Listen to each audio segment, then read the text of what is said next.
Michael Hart ने the 100 नाम की जो किताब लिखी 1978 में पहली बार वो छपी थी, उसमें उन्होंने एक ईसाई होने के बावजूद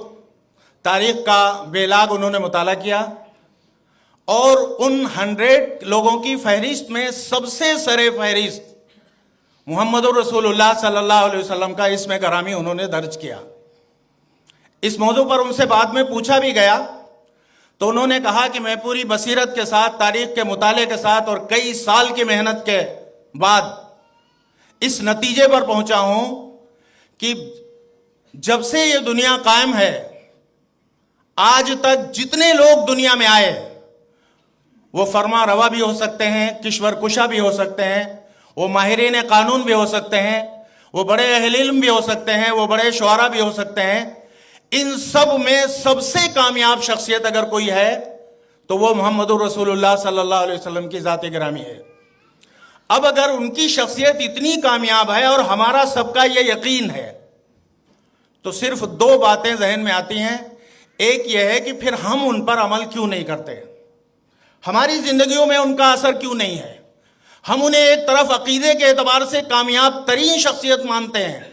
और उनकी सुन्नतों की पाबंदी नहीं करते, उनके तरीक़े पर चलना पसंद नहीं करते। कहाँ से हम उस्तार ले रहे हैं, फैशन कहाँ से ले रहे हैं, तर्ज ज़िंदगी कहाँ से ले रहे हैं, गुफ्तार किरदार हर चीज़ में हम कहाँ से जा रहे हैं। और दूसरे ये है कि जब वो इतनी कामयाब तरीन शख्सियत है तो हम दूसरों तक उनका पैगाम क्यों नहीं पहुँचाते, सीरत का पैगाम। इसमें कोई शक नहीं है कि वो पहुँचा हुआ है सब कहीं। लोग लिख रहे हैं कितने गैर मुस्लिम हैं जिन्होंने नाते कहीं, लेकिन जिस सतह पर ज़रूरत है कि हम मोहम्मद अरबी सल्लल्लाहु अलैहि वसल्लम का तारुफ दुनिया को कराएं,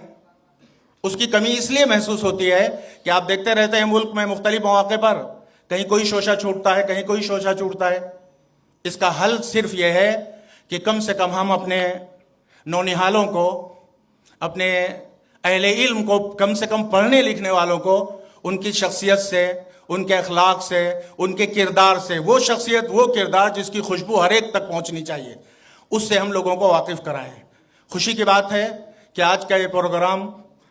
इस ज़रूरत की तकमील के तौर पर मुनक़िद हुआ है और यकीनी तौर पर जिन बच्चों ने, जिन तलबा ने इसमें हिस्सा लिया उन्होंने सीरत पाक को पढ़ा होगा,